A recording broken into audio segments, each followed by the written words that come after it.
अच्छा, summer vacation start होते ही ना हमारे माइंड में ये होता है कि अब बस हमने हमें कोई भी कुछ नहीं कहेगा, हमने सोना है। बच्चों के माइंड में भी यही होता है कि सोना है, मोबाइल देखना है और घूमना-फिरना है। इसी तरह 3 महीने की छुट्टियाँ गुज़ारनी हैं। लेकिन ऐज़ अ पेरेंट, क्या आपके साथ भी ऐसा होता है कि जब सारा दिन गुज़र जाता है इसी तरह सोने में और उसके बाद मोबाइल बच्चों को देने में और उसके बाद सारे घर को मेस बनाने के बाद जब रात होती है, तो क्या आपका दिल भी बुरा होता है? मेरा दिल तो बहुत ही बुरा होता है। यानी मुझे लगता है कि आज का दिन बिल्कुल ज़ाया गया बच्चों के हवाले से कि बच्चों ने आज कुछ ना पढ़ा, ना कुछ नया सीखा, ना कोई स्किल सीखी, कुछ भी नहीं, यानी सारा दिन वेस्ट गया। तो अगर आप भी अपने दिल में अपने आप को मुजरिम समझते हैं बच्चों के लिए कि उनके टाइम वेस्ट करने के लिए और आपका दिल भी इस बात पे बुरा होता है, तो ये वीडियो आपके लिए है, एंड तक ज़रूर देखिएगा। मैं छुट्टियों के स्टार्ट में ही पहला काम ये करती हूँ कि टाइम टेबल सेट करती हूँ। टाइम टेबल बनाती हूँ और बच्चों के साथ बनाती हूँ। एक बच्चों का टाइम टेबल बनाती हूँ और एक अपना। ऊपर आप देख सकते हैं कि मैंने अब बच्चों का टाइम टेबल बनाया है, उसके बाद अब ये मैं अपना टाइम टेबल बना रही हूँ। सबसे इम्पॉर्टेंट बात, छुट्टियां स्टार्ट होते ही ना दो किस्म के बच्चे बनते हैं। एक वो जो पहले से ज़्यादा ज़हीन, पुरएतमाद और स्किलफुल हो जाते हैं, यानी अपनी छुट्टियों को जो है वो उसको प्रोडक्टिव बना के, और दूसरे वो जो 2 महीने बाद मोबाइल की लत, सुस्ती और बेतरतीबी के साथ स्कूल वापस जाते हैं। आपका बच्चा किस ग्रुप में होगा, तो आज आपने ये डिसाइड करना है। ये मैं आपको बिल्कुल सादा सा टाइम टेबल दिखा रही हूँ। इससे बच्चा सिर्फ छुट्टियां गुजारेगा नहीं, बल्कि स्किल्स भी सीख कर पहले से ज़्यादा पुरएतमाद बनेगा। और ये भी आप देख सकते हैं कि मेरा टाइम टेबल जो है वो बच्चों का 8 ओ क्लॉक से स्टार्ट हुआ है, जबकि मेरा 7 ओ क्लॉक से। यानी मदर को हमेशा पहले उठना होता है क्योंकि उसे ब्रेकफास्ट बनाना होता है और उसे घर को रूटीन पर चलाना होता है।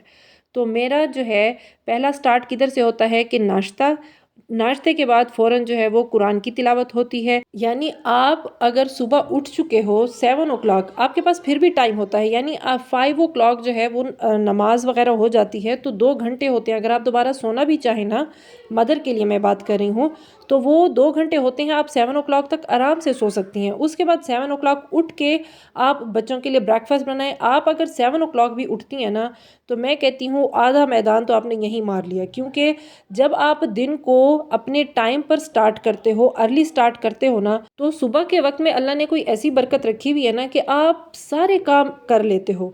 यानी सुबह जल्दी उठना भी कर लेते हो, कुरान की तिलावत भी कर लेते हो, उसके बाद बच्चों को पढ़ाना, सारी चीज़ें आपसे हो जाती हैं।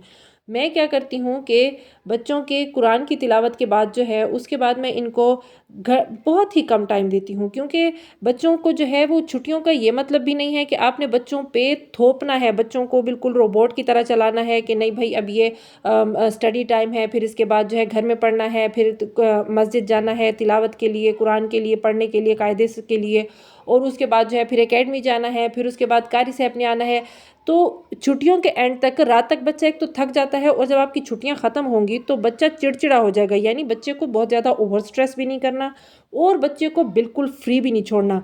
यानी कि आपकी इन सारे टाइम टेबल से, आपकी इन सारी उस टाइम टेबल पर अमल करने से, इन सारी आदतों से बच्चा क्या सीखता है? बच्चा सीखता है डिसिप्लिन, और हमने बच्चे में लेके आना है डिसिप्लिन।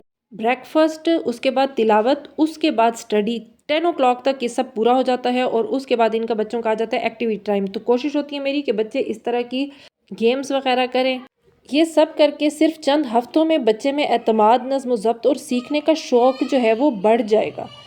आप जो है इस इनमें drawing, English speaking, cooking, computer या हैंडक्राफ्ट कुछ भी बच्चों को सिखा सकते हैं। बच्चों के खेलने के बाद देखें रूम के ये हालात हो जाते, लेकिन 1 घंटे के लिए मोबाइल देने से पहले उनसे मैं सारा ये अपने साथ हेल्प करवाती हूँ, रूम क्लीन करवाती हूँ। और एंड जो हमारा टास्क होता है, मोस्टली मेरी कोशिश होती है कि मैं स्टोरी टाइम रखूँ, और वो मैं नून टाइम में रखती हूँ। नून टाइम में हम जो है सोने से पहले स्टोरी टाइम रखते हैं, स्टोरी पे सुनाती हूँ बुक से। हाँ, रात के वक्त जो स्टोरी होती है वो मैं पहले भी ब्लॉग्स में बता चुकी हूँ कि उसमें मैं बच्चे का मरकज़ी किरदार बना के, और वो बच्चे की स्टोरी जो मैं उसमें आदत डालना चाहती हूँ और जो बुरी आदत बच्चे से मैं हटाना चाहती हूँ, तो वो उस चीज़ की मैं स्टोरी बताती हूँ, बनाती हूँ और बच्चे को सुनाती हूँ, तो बच्चे पे वो बड़ा ही पॉजिटिव इम्पैक्ट पड़ता है। ये टिप आप ज़रूर ट्राई कीजिए। याद रखें, गर्मियों की छुट्टियां सिर्फ आराम के लिए नहीं होती, ये बच्चे के मुस्तकबिल में सरमायाकारी का बेहतरीन वक्त होती हैं। आज ही एक सादा सा टाइम टेबल बनाएं और अपने बच्चे को सिर्फ मसरूफ नहीं बल्कि प्रोडक्टिव बनाएं। तो अगर आप बच्चों के लिए मुकम्मल समर वेकेशन टाइम टेबल चाहते हैं तो कमेंट में लिखें टाइम टेबल। और ये देखें, इधर मैं बच्चों को स्टोरी सुना रही हूँ, नून टाइम में स्टोरी सुना रही हूँ। स्टोरी के लिए आपको ज़रूरी नहीं है कि आप बहुत महंगी महंगी बुक्स ख़रीदें। ये कोर्स की ही इंटरेस्टिंग सी बुक है। इसके एंड में एक्सरसाइजेस भी हैं, जिसका स्टोरी ख़त्म होती है तो बच्चों से मैं एंड में क्वेश्चंस पूछ लेती हूँ। ये और भी अच्छा होता है। मिलते हैं नेक्स्ट व्लॉग में। अल्लाह हाफिज़।